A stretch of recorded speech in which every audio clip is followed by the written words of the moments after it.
नमस्कार, मी श्वेता. साम टीव्हीच्या महाराष्ट्र कॉलिंग या विशेष कार्यक्रमात आपल्या सगळ्यांचं स्वागत.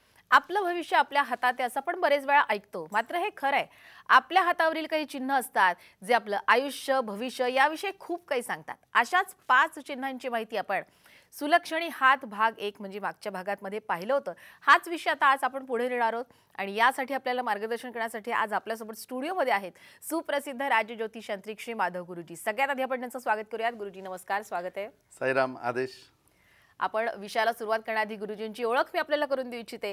श्री माधव गुरुजी यांनी शुक्राचार्य ॲस्ट्रोलॉजी सेंटर दिल्ली मार्फत त्यांनी ज्योतिषशास्त्रांचा विविध शाखांचा तब्बल 16 वर्षांचा अभ्यासक्रम पूर्ण करून राजज्योतिष यांत्रिक ही पदवी संपादित केलेली आहे. एक गोष्ट आवर्जून नमूद करायची ती म्हणजे हा प्रदीर्घ अभ्यासक्रम पूर्ण केलेले महाराष्ट्रामध्ये आजच्या घडीला फक्त 7 व्यक्ती आहेत आणि श्री माधव गुरुजी हे त्यापैकीच एक. श्री माधव गुरुजी हे रायगड जिल्ह्यातील असून त्यांच्या घराला ज्योतिष विद्याशास्त्रांची 7 पिढ्यांची परंपरा आहे आणि श्री माधव गुरुजी हे 7वे वंशज असून हे कार्य आणि घराण्याची ज्योतिषशास्त्रांची परंपरा ते खूप छान पद्धतीने पुढे चालवतात. तसंच श्री माधव गुरुजी हे कायद्याचे पदवीधर सुद्धा आहेत. प्रतिभा ॲस्ट्रोलॉजी रिसर्च सेंटर हे पनवेल आणि दादर इथं असून श्री माधव गुरुजी या दोन्ही सेंटरमध्ये आपली सेवा पुरवत असतात. श्री माधव गुरुजी यांना भेटण्यासाठी आपण पनवेल या सेंटरवर दर सोमवार, मंगळवार आणि शुक्रवार या दिवशी तर प्रत्येक शनिवार आणि रविवारी शिवाजी पार्क दादर इथं गुरुजी यांना भेटू शकता. तसंच श्री माधव गुरुजी यांचं मार्गदर्शन आता आपल्याला पुण्यामध्ये सुद्धा मिळणार आहे. तर ज्यांना कोणाला गुरुजींना भेटायचं त्यांनी खाली जो क्रमांक दिलाय त्यावर नक्कीच संपर्क साधा आणि आपली अपॉइंटमेंट बुक करा. याशिवाय गिरनार यात्रा, दत्तपीठ, नर्मदा परिक्रमा, चारधाम यात्रा अशा धार्मिक यात्रा श्री माधव गुरुजी हे नियोजित करत असतात. तर आपण सुद्धा याचा लाभ घेऊ शकता. स्वतः श्री माधव गुरुजी यांच्यासोबत आध्यात्मिक साधनेसहित तुम्ही धार्मिक यात्रेचा लाभ घेऊ शकता. त्यासाठी सुद्धा खाली जो क्रमांक दिला त्यावर नक्कीच संपर्क साधा. गुरुजींचं आणखीन एक वैशिष्ट्य आहे ते म्हणजे राधेय फाउंडेशन नावाची गुरुजींची बहुउद्देशीय ट्रस्ट आहे आणि गुरुजी यांचं शिक्षण क्षेत्रात मोठं योगदान आहे. बाबा इंटरनॅशनल नावाची CBSE स्कूल ही कर्जत इथं आहे आणि ते त्याचे प्रेसिडेंट सुद्धा आहेत. चला तर मग सुलक्षणी हात या विषयी आज आपण चर्चेला सुरुवात करणार आहोत. आज नेमकं कोणत्या चिन्हांविषयी गुरुजी तुम्ही आम्हाला माहिती देणार आहात याबद्दल सगळ्यांनाच उत्सुकता आहे.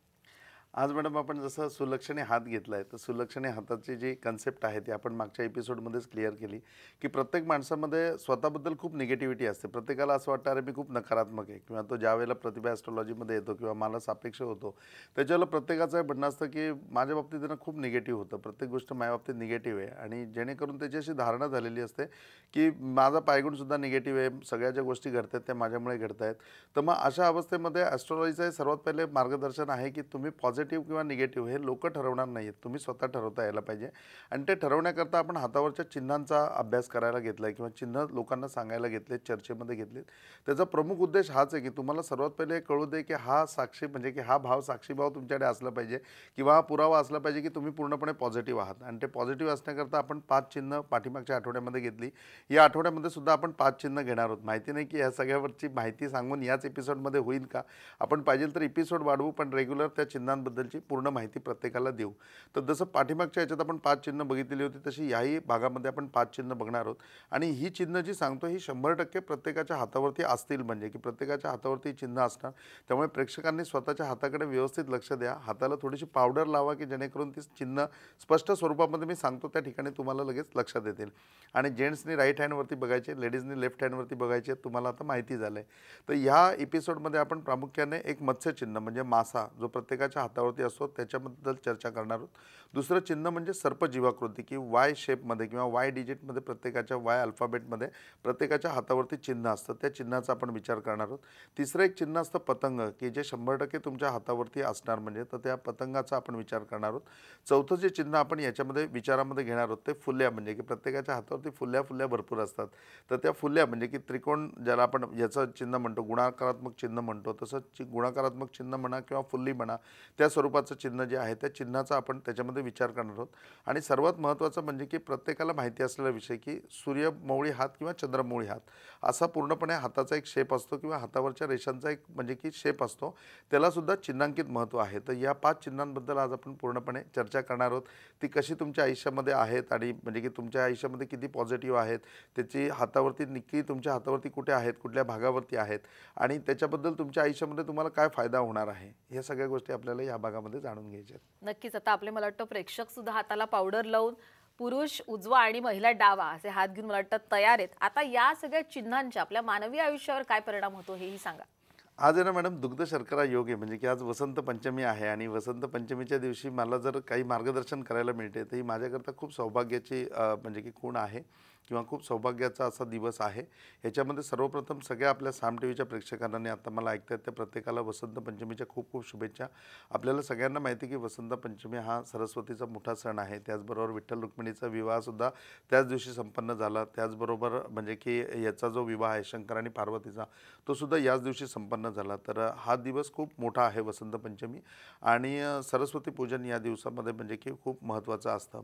तर सरस्वतीच्या दिवशी विद्या दान करणं किंवा विद्येबद्दल काही आपण पूर्णपणे आकलन करून देणं हा सुद्धा एक सौभाग्याचा योग आहे जो आज माझ्या नशिबी आहे आणि तुम्ही सगळे ते जण स्वीकारताय तर तोही दिवस चांगला आहे. तर नीट लक्ष द्या, ही जर चिन्ह तुम्हाला समजली तर आयुष्यामध्ये तुम्ही भरपूर पॉझिटिव्ह होऊ शकता. तुमच्या आयुष्यामध्ये भरपूर काही गोष्टी तुम्हाला प्राप्त होऊ शकतात आणि जी गोष्ट तुम्हाला म्हणजे की तुमच्या लक्षात सुद्धा येत नाही ती सुद्धा लक्षामध्ये या गोष्टीमुळे येऊ शकते. तर सर्वात पहिले आपण मत्स्यचिन्हाबद्दल जाणून घेऊया की मत्स्यचिन्ह नक्की हातावरती कुठे असतं. आता जेंट्स आहेत ते उजवा हात बघतील, लेडीज आहेत ते डावा हात बघतील.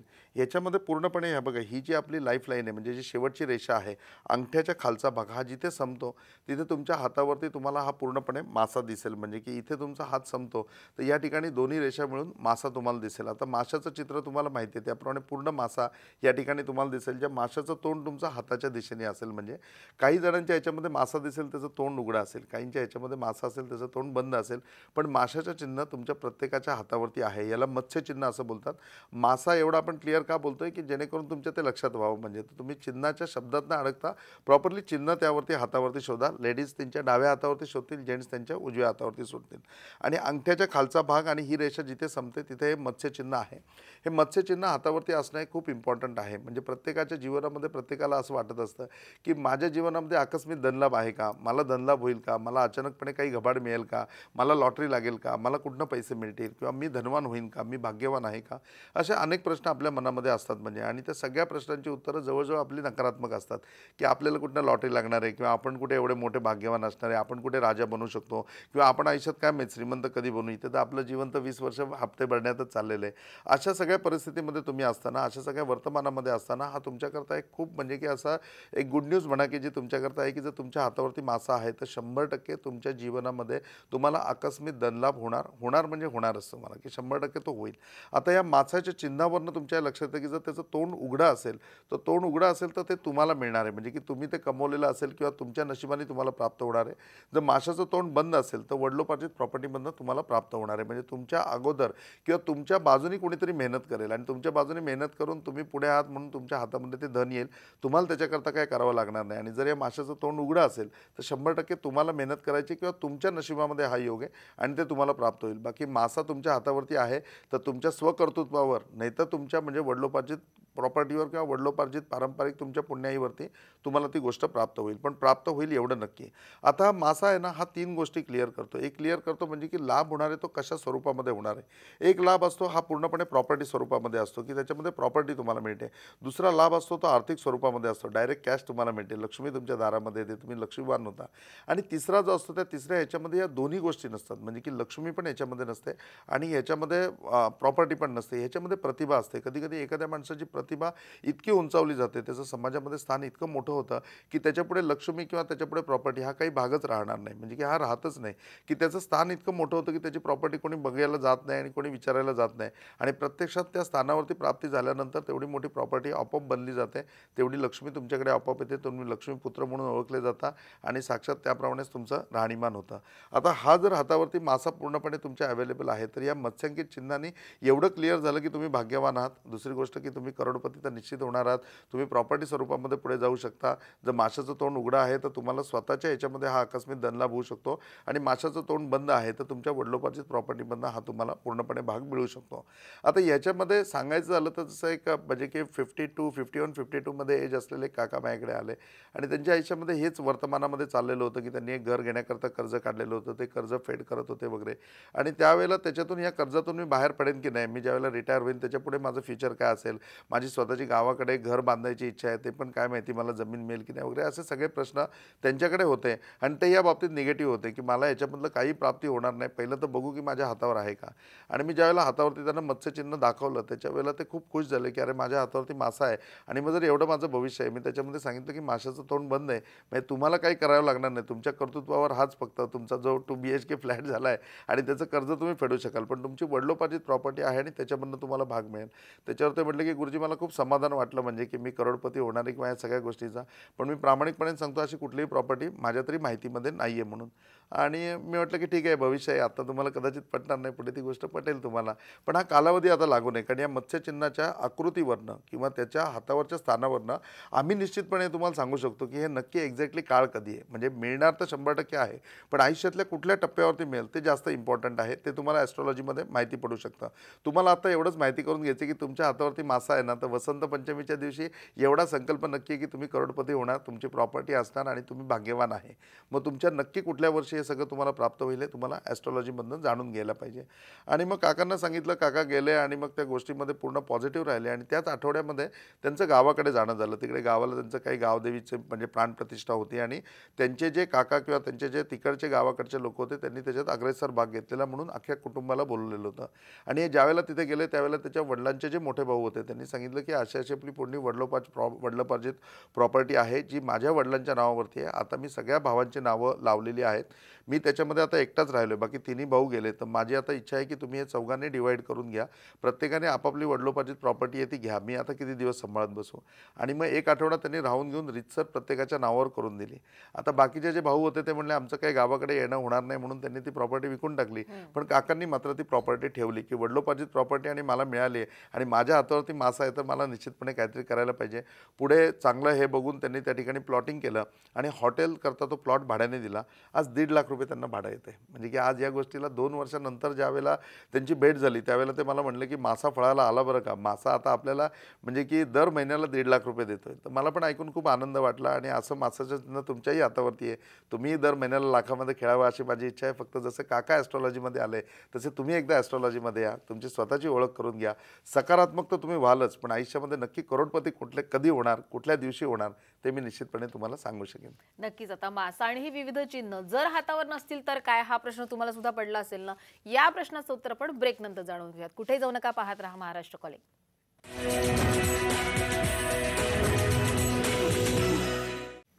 ब्रेक नंतर आपल्या सगळ्यांचं स्वागत. सुलक्षणी हात याविषयी आपण जाणून घेतो आणि आपल्याला मार्गदर्शन करण्यासाठी आज आपल्यासोबत आहेत सुप्रसिद्ध राज्यज्योतिषांत्रिक श्री माधव गुरुजी. तर गुरुजी, आपण मत्स्य चिन्हाविषयी जाणून घेतलं, आणखीन वेगवेगळ्या चिन्हांविषयी माहिती सांगाल का? बिलकुल ना, आज आपण त्याच्यामध्ये 5 चिन्ह घेणार आहोत आणि आजची चिन्ह खूप महत्त्वाची आहेत. आणि घेताना ही पहिली चिन्ह आपण याच्याकरता घेतलेत की सगळ्यांना माहिती पडावं की आपल्या हातावर चिन्ह आहेत, म्हणजे आपण तुम्ही त्या सकारात्मकतामध्ये नक्की 100% आहात. आता याच्यामध्ये दुसरं चिन्ह त्याच्यापुढे आपण सांगितलेलं की सर्पजीवा. म्हणजे सर्पजीवा म्हणजे तुमच्या लक्षात येईल की सापाची जीभ. आता सापाची जीभ तुम्ही बारकाईने तुमच्या डोळ्यासमोर आणली तर ती अशी सलग पुढे येते आणि मग 2 भागामध्ये विभागली जाते. म्हणजे इंग्लिशमध्ये जे वाय अल्फाबेट आहे ते वाय अल्फाबेट तुम्हाला तुमच्या हातावरती बघायचं आहे. पुन्हा लेडीज आहे ते त्यांच्या लेफ्ट हँडवरती बघतील, जेंट्स आहेत ते त्यांच्या राईट हँडवरती बघतील. याच्यामध्ये बरोबर आता जिथे तुम्ही मत्स्यचिन्ह बघितलं ना त्याच्या अपोजिट अँगलला बघायचं, म्हणजे जिथे हात संपतो तिथे तुमची रेषा संपेल आणि ती रेषा तुमची वायमध्ये डिवाईड होईल. म्हणजे तिथे सर्पजीवा तुम्हाला पूर्णपणे दिसेल, म्हणजे की इथे सर्पजीवा आपल्या हातावरती आहे. समजा इथे तुमच्या अवेलेबल नसेल तर ही जी रेषा जिथे संपते ती पण तुमची सर्पजीवा झालेली असेल. समजा ह्याही रेषेवर नसेल तर ह्या रेषेवरती बघा की इथे सुद्धा एंडला ती सर्पजीवांकृत झालेली असेल. म्हणजे जे इंग्लिशमध्ये वाय अल्फाबेट आहे ते वाय अल्फाबेट तुम्हाला पूर्णपणे दिसेल. आता याचं असं वैशिष्ट्य आहे की वैशिष्ट्य असं आहे की तुम्ही कर्मप्रधान आहात, म्हणजे की तुम्ही सर्वात पहिली गोष्ट म्हणजे की आयुष्यामध्ये कर्म 100% करताय. म्हणजे आणि ते कर्म करत असताना प्रत्येकाला माहिती असतं की आपण एक श्लोक कायम ऐकतो आणि प्रत्येक ठिकाणी मोठे मोठे लोक आपल्याला तो ऐकवतात की कर्मण्येवा हितारस्य मां फलेषु कदाचन. म्हणजे कर्म करत राहावं पण फळाची अपेक्षा करू नये, फळ आपल्याला मिळेलच वगैरे वगैरे सगळं त्याच्यावरचं तुम्हाला माहिती आहे, तुम्ही सगळेजण सज्ञान आहात. परंतु कर्म करत असताना हे कलियुग आहे, या कलियुगामध्ये कर्म करत असताना निश्चित आपल्याला प्राप्ती व्हायला पाहिजे, हा प्रमुख उद्देश आहे. मग हे कर्म होत असताना आहे ना, ही तुमची कर्मगती दाखवते पूर्णपणे. प्रत्येकाला एक विषय म्हणजे की ॲस्ट्रॉलॉजीमध्ये खूप ऐकून आहे, की तुम्ही ज्यावेळेला ॲस्ट्रॉलॉजीमध्ये कधी गेला असेल किंवा याच्या अगोदर तुम्ही जाणून घेतलं असेल किंवा तुमची पत्रिका बघितली असेल, तर पत्रिकेमध्ये एक वाक्य लिहिलं असेल, की तुमच्या पाठीमागे पितृपीडा आहे. आणि मग पितृपीडा नक्की तुम्हाला आहे, तर मग काय आहे, तुम्हाला काळसर्प योग आहे, अर्ध काळसर्प योग आहे, तुमच्या पत्रिकेमध्ये असं आहे तसं आहे, त्याची तुम्हाला काळसर्प शांती करायला पाहिजे, नारायण नागबळी करायला पाहिजे, वगैरे वगैरे सगळे विषय तुम्ही ऐकले असतील. मग तुमच्या हातावरनं कळेल का, की खरंच तुम्हाला पितृपीडा आहे का? तर हे जर वाय चिन्ह म्हणजे हे वाय अल्फाबेट तुमच्या हातावरती आहे, तर याचा पॉझिटिव्ह मार्क आहे, की तुम्ही कर्मवादी आहात, तुम्ही 100% कर्म करताय. पण हे कर्म करत असताना तुमच्या पाठीमागे पितृपीडा आहे. आता पितृपीडा तुमच्या पाठीमागे असताना ही 2 स्वरूपाची असेल. आपण कर्माच्या सिद्धांतावरती बोलतो. आपण ॲस्ट्रॉलॉजीमध्ये सर्वात जास्त म्हणजे की भार देतो, की आपण सिद्धांतावरती सांगतो, की ॲस्ट्रॉलॉजी हे पूर्णपणे सिद्धांताचं शास्त्र आहे. एक वेळ अनुभव चुकीचा होऊ शकतो, पण सिद्धांत कधी चुकीचा होऊ शकत नाही. तर सिद्धांत असं सांगतो, की ज्यावेळेला सर्प जीवाकृती आहे, तर होय 100% तुम्हाला पितृपीडा आहे. मग ही पितृपीडा 2 गोष्टींमध्ये असते. एक पितृपीडा म्हणजे ज्या वंशामध्ये तुम्ही जन्माला आलात, त्या वंशामधले काही पित्र म्हणजे तुमच्या वडिलांचे वडील, त्यांचे वडील वगैरे ज्या कुळामध्ये तुम्ही आलेला आहात, त्या कुळामध्ये कोणीतरी अतृप्त आहेत किंवा त्या कुळामध्ये कुणाचे व्यवस्थित संस्कार झालेले नाही, त्यांना गती मिळालेली नाही आणि त्यांची तुमच्याकडनं अपेक्षा आहे आणि त्यांची तुमच्याकडनं अपेक्षा असल्यामुळे ही पितृपीडा तुमच्या कामामध्ये येते, आड येते. दुसरं एक येतं, की तुम्ही जसे वंश परंपरागत आलायत, तसं तुमचा आत्माने हे पूर्णपणे धारण केलं. म्हणजे तुमचा आत्मा ज्याच्यामध्ये आलं आहे आणि या स्वरूपातलं शरीर तुम्ही धारण केलं आहे आणि या शरीराने तुम्ही या सगळ्यांचे नातेवाईक झालेला आहात. परंतु हा आत्मा तिकडनं आलेला असताना त्या आत्म्याला लागून काही पीडासुद्धा तुमच्याकडे आलेला असेल, ज्याला आपण कर्मबाधा म्हणतो. तर हा कर्मदोष तुमच्या हातावरती दाखवतो, की निश्चित स्वरूपामध्ये कर्मदोष तुमच्या हातावरती आहे. मग इथे जरी तुमच्या लाईफ लाईनला म्हणजे तुमच्या जीवनरेषेबरोबर जरी वाय होत असेल, सर्पजीवा होत असेल, तर तुमच्या पाठीमागे कर्मदोष कुठला आहे किंवा तुमच्या पाठीमागे कुठली पितृपीडा आहे, त्याच्याकरता तुम्हाला काय उपाय करायला पाहिजे, त्याच्याने तुम्हाला काय त्रास होतील ते जाणून घ्यावं लागेल. सेकंड थिंगमध्ये तुम्ही बघितलं तर सेकंड थिंगमध्ये हातावरती तुमच्या या रेषेवरती असेल तरी ते कर्मदोषामध्ये असेल आणि कर्मदोष कुठल्या स्वरूपाचा आहे तो तुम्हाला माहिती करून घ्यावा लागेल. आणि या रेषेवर असेल तरी त्याचप्रमाणे आहे, की तुमची कर्मगती किंवा तुमचं पितृपीडा ही नक्की तुमच्या पाठीमागे काय ती शो ऑफ होते. आता याच्यामध्ये असं असतं ना, की आपण सगळेजण खूप मेहनती आहोत. मी सांगितलं, की तुम्ही कर्मवादी आहात आणि आपण निश्चितपणे काम करत असतो. तुम्ही सगळेजण मेहनती आहात, सगळेजण काम करता आणि प्रत्येकाचा उद्देश हेच असतो, की त्याच्यामधून आपल्याला काहीतरी प्राप्त व्हावं, ॲटलिस्ट आपण खाऊन पिऊन सुखी व्हावं किंवा जे काही आपल्याला लागेल तेवढं धन आपल्याकडे असावं. परंतु ती अपेक्षा पूर्ती होत नाही बघा. आपण लक्ष्याच्या खूप जवळ असतो, पण प्रत्येक वेळेला असं असतं, की आता स्वर्ग 2 बोटावरती आहे, पण ते 2 बोटाचं अंतर काही कमी होत नाही. खूप मेहनत तुम्ही करता, ऐन मोमेंटला तुमची प्रमोशनला फाईल जाते, तुम्ही वाट बघता की उद्या प्रमोशन होईल आणि मग असं कळलं जातं, की नाही सिनियरिटीप्रमाणे विचार केला तर ते त्यांना मिळालं. म्हणजे तुम्ही केलेलं कार्य त्या कार्यावरती पूर्णपणे पाणी पडलं, तो काहीच काम करत नाही, पण सिनियरिटीने त्याला मिळालं. मग अशा वेळेला तुम्ही दुःखी होता पूर्णपणे आणि मग त्यावेळेला तुम्ही तुमच्या कर्माला दोष देता. तर तुमचं कर्म चांगलं आहे, तुम्ही कर्म चांगलं करताय, तुम्ही मेहनत करतायत, तुम्ही मेहनती आहात, तुम्ही कर्मवादी आहात आणि सगळं कार्य करत असताना पण ज्यावेळेला तुम्हाला यश मिळत नाही, तर कुठेतरी तुम्हाला मान्य करावं लागेल, की तुमच्यापुढे काय ना काय पीडा आहे, तुमच्यामागे काय ना काय कर्माचा दोष आहे. मग तोच दोष तुमच्या हातावरती पूर्णपणे या ठिकाणी लोकेट होतो आणि त्याबद्दल तुम्ही जाणून घेतला आणि त्या कर्मदोषाबद्दलचे जे काही उपाययोजना आहेत ते तुम्ही केले, तर निश्चितपणे तुमच्या कामातले स्पीड ब्रेकर कमी होतील. म्हणजे बघा 2 गोष्टी सातत्याने आहेत, की तुम्ही सगळेजण प्रयत्न करताय, पण तुमच्या प्रत्येकाच्या कामामध्ये डिले होतोय. हे तुम्हाला मान्य करावं लागेल, की माझं काम वेळेमध्ये होत नाही. दुसरं तुम्ही म्हणाल, की वेळेमध्ये होत नाही ते तर सोडा गुरुजी, पण 100% पूर्ण पण होत नाही. म्हणजे एखादं काम 80% होतं, 20% अपूर्ण राहतं, 70% होतं, 30% अपूर्ण राहतं किंवा 90% पण होतं, पण जे 10% अपूर्ण राहतं ना, ते पुढच्या लाईफमध्ये माझ्या पूर्णच होत नाही. थोडक्यात काय, की ते अपूर्ण राहतं.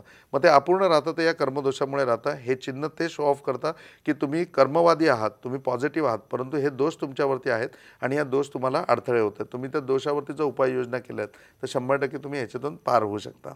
मग याच्यानंतरच्या प्रवासामध्ये आपण तिसऱ्या चिन्हाकडे वळू शकतो. तिसरं चिन्ह जे आपल्यावरती आहे ते पतंगाचं चिन्ह आहे, की पतंग तुमच्या हातावरती आहे. मग हा पतंग कुठे बघायचा आहे तर पुन्हा लेडीजनी लेफ्ट हँडला, जेंट्सनी राईट हँडला. याच्यामध्ये बघा हा जो भाग आहे पूर्णपणे म्हणजे अंगठ्याच्या खालचा भाग म्हणजे तुमची जीवनरेषा म्हणजे शेवटची जी रेषा आहे आणि तुमचा अंगठा ह्याच्यामधला जेवढा पोर्शन आहे ना, या पोर्शनवरती तुम्हाला पूर्णपणे पतंगाचं चिन्ह तुमच्या हातावरती भेटेल. तुम्हाला फक्त डोळ्यापुढे पतंग आणायचं आहे आणि पतंग तुम्हाला बघायचं आहे. पुन्हा एकदा जेंट्सनी राईट हँडवरती बघा, लेडीजनी लेफ्ट हँडवरती बघा. तुमच्या या भागामध्ये पूर्णपणे पतंगाचं चिन्ह आहे. हे पतंगाचं चिन्ह तुम्हाला पूर्णपणे पद प्राप्त करून देणार आहे. हे पतंगाचं चिन्ह पूर्णपणे तुम्हाला तुमच्या आयुष्यामध्ये तुम्हाला एखाद्या गोष्टीमध्ये प्रतिभा, एखाद्या ठिकाणी उंची हे प्राप्त करून देणार आहे. मग तुम्ही समाजसेवेमध्ये असाल, समाजामध्ये असाल तर समाजामध्ये तुमची पद वाढेल. तुम्ही ऑफिसमध्ये असाल तर ऑफिसमध्ये तुम्हाला प्रमोशन मिळेल, चांगला हुद्दा तुम्हाला प्राप्त होईल. तुम्ही ज्या ठिकाणी म्हणजे की एक क्लर्क म्हणून असाल तर त्या ठिकाणी तुम्ही बॉस म्हणून पण जाऊ शकता. तुम्ही ऑफिस पूर्णपणे होल्ड पण करू शकता. ही सगळी पोझिशन तुमच्यावरती येते. किंवा एखादा बिझनेसमन असेल तर बिझनेसमन त्याच्यामध्ये त्या बिझनेसचं स्वरूप वाढवू शकतो, कार्य वाढवू शकतो आणि त्या ठिकाणी आपली पत वाढवू शकतो पूर्णपणे. शेवटी पत म्हणजे की गुडविल हा पार्ट सगळ्या ठिकाणी असतो. समाजामध्ये पण असतो, व्यवहारामध्ये पण असतो, घरामध्ये पण असतो, प्रपंचामध्ये पण असतो आणि तुमच्या पूर्णपणे संसारामध्ये पण असतो. तर ही पत तुमची किती आहे. आता पतंग जर बघितला तर पतंग हवेमध्ये बदलत राहतो. एक उंची पतंगाने गाठलेली असते आणि त्या ह्याच्यावरती तो पूर्णपणे कधी स्थिर असतो, कधी खाली येतो, कधी वरती येतो. मग आयुष्यामध्ये कुठे कलंक लागेल का, माझ्या पतला कुठे धक्का लागू शकतो का, धक्का लागू शकला तर कुठल्या गोष्टीमुळे लागू शकतो आणि कुठल्या क्षेत्रामध्ये मी माझी उंची वाढवू शकतो, हे तुम्हाला या पतंगावरनं पूर्णपणे जाणून घेता येईल की हे क्षेत्र मला पूर्णपणे लकी आहे. या क्षेत्रामध्ये मी मेहनत घेतली तर त्या क्षेत्रामध्ये जाऊन मी माझी पत वाढवू शकतो. एकदा तुमची पत वाढली, तुमची प्रतिभा वाढली की तुमच्याकडे ज्ञानसुद्धा वाढलेलं असतं, तुमच्याकडे लक्ष्मी पण वाढलेली असते. ते पतंगाचं चिन्ह खूप इम्पॉर्टंट आहे आणि मी 100% खात्रीने सांगतो तुमच्या सगळ्यांच्या हातावरती ते आहे. म्हणजे का तर मला एवढा अभ्यास आहे आणि मी मुद्दाम तीच सगळी म्हणजे की चिन्ह आहेत ती पहिली घेतलेली आहेत. या 10 चिन्ह जी मी सांगणार आहे त्या 10च्या 10 चिन्ह तुमच्या हातावरती 100% आहेत आणि तुम्हाला मिळत नसेल तर तुम्ही पावडर लावा, शोधा, तुम्ही ऑनलाईन मला कॉन्टॅक्ट करा किंवा प्रत्यक्षामध्ये येऊन भेटा. मी ते चिन्ह तुम्हाला दाखवेन. एकदा ते चिन्ह समजले की तुम्ही पॉझिटिव्ह व्हाल की माझं काम सोपं झालं आणि पुढे कर्माचा सिद्धांत आहे तुमच्या आयुष्यामध्ये लागू पडेलच आणि निश्चितपणे तुम्ही पूर्णपणे सकारात्मक तर व्हालच पण त्याच्याबरोबर यशस्वी पण व्हाल. नक्कीच. खरं तर अशा पद्धतीने तुम्ही चिन्हांची माहिती दिली, पण समजा ही चिन्ह जर आपल्या हातावर नसतील तर याविषयी खरं तर खूप मोठं विस्तृत खरं तर याचं जे काही एक्सप्लेनेशन असणार आहे. पण गुरुजी मला वाटतं तुम्ही तुमच्या यूट्यूब चॅनलवर लवकरच हा व्हिडिओ करणार आहात असं तुम्ही मला मगाशी ब्रेकमध्ये सांगितलं. त्यामुळे आपल्या प्रेक्षकांना तुम्ही घाबरू नका, ही चिन्ह सापडली नाही तर प्रत्यक्ष गुरुजींना कॉन्टॅक्ट करा. शिवाय यूट्यूब चॅनलला त्यांचा हा व्हिडिओ सुद्धा विस्तृत तुमच्यासाठी ते नक्कीच टाकणार आहेत. तर गुरुजी खरंच तुम्ही इथे आलात, खूप छान वाटलं आणि पुण्याला सुद्धा गुरुजींना भेटा 25, 26, 27 फेब्रुवारीला. तर या एपिसोडमध्ये वेळ झाली गुरुजी खरंच इथेच थांबण्याची. आपण सगळ्यांना मनापासून धन्यवाद देऊयात की तुम्ही इथे आलात. मनापासून धन्यवाद. साईराम, आप सबकी भले करे. गुरु गोरक्षनाथ आप सबकी भले. आप सबका जीवन मंगलमय हो. ओम साईराम. यानंतर महाराष्ट्र कॉलिंगमध्ये वेळ झाली इथेच थांबण्याची. आपण कुठेही जाऊ नका, पाहत रहा साम टीव्ही.